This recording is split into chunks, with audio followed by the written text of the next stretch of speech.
Bora, galera! Ainda na prova de 2021 da Unioeste, a prova de filosofia. Nós temos agora a questão 20, e a questão 20 é um clássico da filosofia, um dos filósofos mais importantes da história moderna, se não o mais importante da modernidade. Estamos aqui falando, né, do iluminista Immanuel Kant. E a questão 20 diz o seguinte: em primeiro lugar, se encontrarmos uma proposição, uma ideia que apenas se possa pensar como necessária, né, ou vem do pensamento, estamos na presença de um juízo a priori. Então, o que que é um juízo a priori e o que que é um juízo a posteriori? Ou seja, o juízo a priori é aquele que vem do pensamento, da razão, tá? Então, é o que vem antes do ser humano, né? O que vem antes da sensação, o que vem antes do sabor, o que vem antes da, né, das partes mais animalescas, das partes mais selvagens do ser humano, é o pensamento. Então, o pensamento ele é a priori. Agora, o que que é um juízo a posteriori? É um juízo, né, uma qualificação que eu faço a partir da experiência, né? Eu vou lá, faço uma observação, tenho uma experiência e a partir dessa experiência eu vou ter um juízo, eu vou ter uma ideia, tá? Então ele está falando inicialmente do juízo a priori, tá? Depois eu vou explicar para vocês, num outro material, que toda a filosofia moderna está dividida entre racionalistas e empiristas. Os racionalistas acreditam que a verdade vem da razão, única e exclusivamente do pensamento racional. Qualquer coisa que vem da experiência, das sensações é falso, é mentira. Agora, há um outro grupo de filósofos da modernidade que são empiristas. Esses, ao contrário dos racionalistas, acreditam que toda a verdade vem das sensações, das experiências, né, do tato, do cheiro. Tá? E aí uma grande dicotomização, uma grande briga, né, uma grande polarização na filosofia moderna. Uma área são racionais, outra área são práticos, empiristas, tá? Bom, o Immanuel Kant vai chamar os racionalistas de juízo a priori, aquilo que vem antes da sensação, aquilo que vem antes da experiência, a razão. Tá? E o juízo a posteriori, que é aquele juízo que vem posterior, depois da experiência. Tá?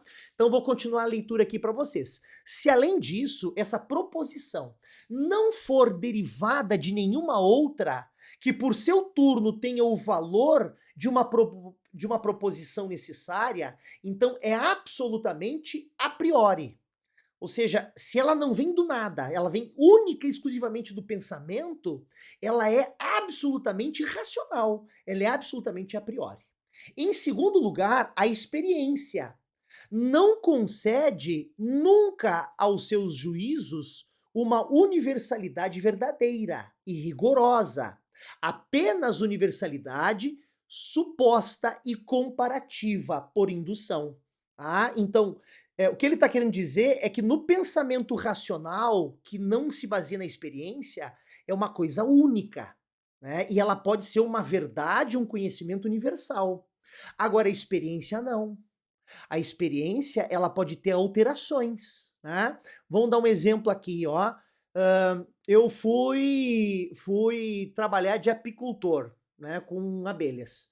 E eu coloquei as abelhas perto de uma árvore de eucalipto, né? E eu senti o cheiro e o gosto da flor do eucalipto no, ah, ah, por exemplo, no mel da abelha, né? Aí numa outra localidade eu fiz a mesma coisa. Só que tinha, além de eucalipto, tinha rosas. Só que a maioria das abelhas, em vez de ir para o eucalipto, foram para as rosas. Então há uma variação, né? Então a verdade, o conhecimento que vem da experiência, não concede nunca aos seus juízos uma universalidade rigorosa. Por quê? Porque a partir da comparação, da indução, eu posso ver alterações, o que torna o conhecimento não universal. Tá? Então, apenas universalidade suposta e comparativa por indução. De tal modo que, em verdade, antes se deveria dizer: tanto quanto até agora nos foi dado verificar, não se encontraram exceções a esta ou aquela regra. Portanto, se o juízo é pensado com rigorosa universalidade, quer dizer que tal modo que nenhuma exceção se admite como possível. não é derivado da experiência, mas absolutamente válido a priori, tá? Então, se há um padrão universal, é porque ele vem, né, o que não tem possibilidade de modificação, ele é do campo da racionalidade.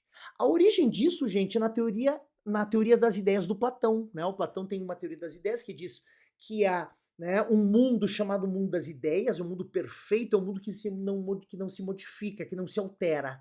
E o mundo real, que é o mundo das coisas. Tá?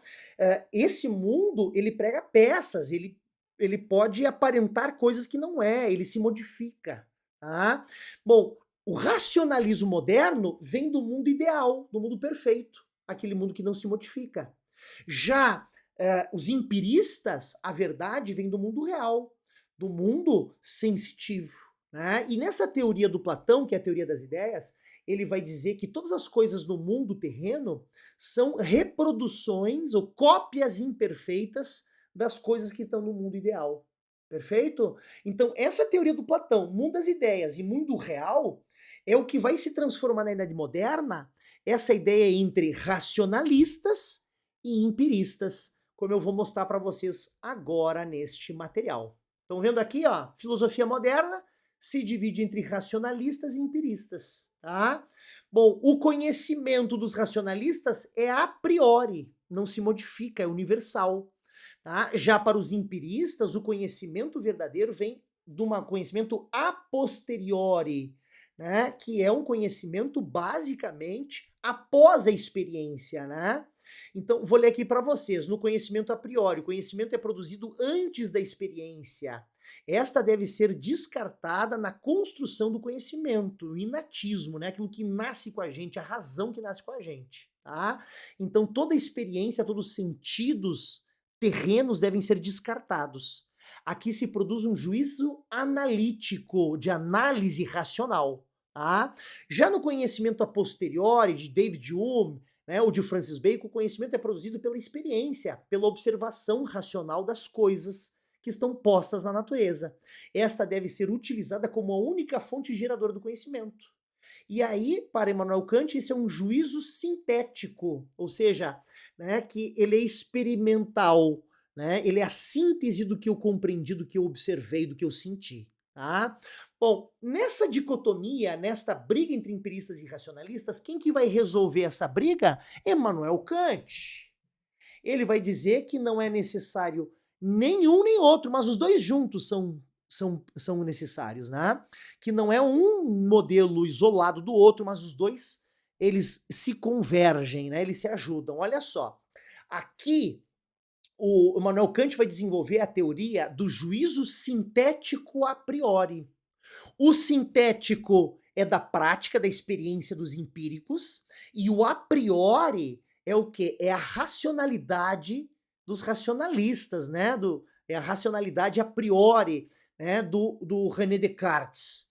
Então mistura elementos do racionalismo e do empirismo, resolvendo a maior divergência filosófica da modernidade. O conhecimento não pode ser construído apenas das experiências sensitivas e tampouco apenas dos objetos, das coisas que a razão pode captar, de forma clara, distinta, como queriam os racionalistas. Conhecemos o que a nossa razão pode conhecer. É o que a gente vai chamar aqui, né, de revolução copernicana em Kant, ou revolução copernicana de Kant. Né? Toda a filosofia estava preocupada com objeto, com objeto, com objeto, com objeto. O foco de estudo é o objeto. E aí o Kant vai mudar para o ser humano e a razão humana. E ele vai começar a se perguntar o seguinte: qual que é a capacidade do ser humano de compreender o objeto? O foco não é mais o objeto em si, o foco agora é a mentalidade humana. Qual que é a capacidade do meu cérebro, da minha razão, da minha inteligência de compreender o objeto? Então, essa mudança de foco do objeto para o ser humano e a sua racionalidade é o que a gente chama de revolução copernicana em Kant. Tá? Conhecemos, olha o penúltimo ponto, conhecemos o que a nossa razão pode conhecer, partindo de uma síntese dos sentidos por meio de um óculos chamado razão. Então, a razão processa aquilo que ela compreende da experiência. A razão compreende ou processa ou cria razão, né, a inteligência cria a ciência, cria a verdade, a partir do que a razão observa, né, das coisas. Sem tais óculos não se vê nada, com eles não se vê tudo, mas o que se vê é real, tá? Então essa é a teoria do Kant, né, que a gente vai chamar de crítica da razão pura, crítica da razão prática. É um texto dificílimo, viu, gente? O original é muito difícil mesmo. Vamos voltar aqui então para a nossa questão. Vamos abordar a nossa questão. Olha o que ela está dizendo aqui, gente. Considere o trecho acima, retirando a introdução da obra kantiana e assinale a alternativa incorreta. Para Kant, a universalidade de um juízo, se tomada a experiência, é apenas pressuposta ou encontrada por indução. Perfeito, tá correta, né? Então, o juízo, a verdade universal, se tomada a experiência, é apenas pressuposta ou encarnada por indução, a comparação da experiência. Perfeito? Ou seja, eu tenho que levar elementos da experiência para fazer um juízo universal. Tá certa A. Olhem a B. O juízo rigorosamente universal e necessário, que não admitem exceções, são válidos a priori. Exatamente o que o texto nos diz, né? Esse juízo rigoroso, ele precisa do elemento racional a priori. Olhem a C, né? B está correta, a C. O juízo a priori, ou juízos a priori, podem admitir exceções apenas no caso de, sendo puros, derivarem da experiência.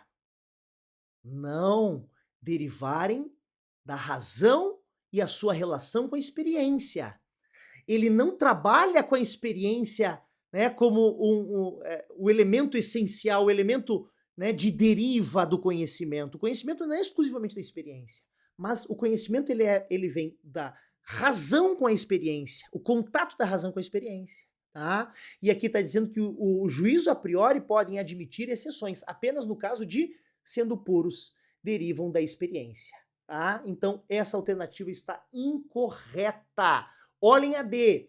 Juízos rigorosamente universais e necessários não podem derivar da experiência e são válidos a priori. Juízos rigorosamente universais não e necessários não podem derivar exclusivamente da experiência e são válidos a priori. Ou seja, não é só experiência.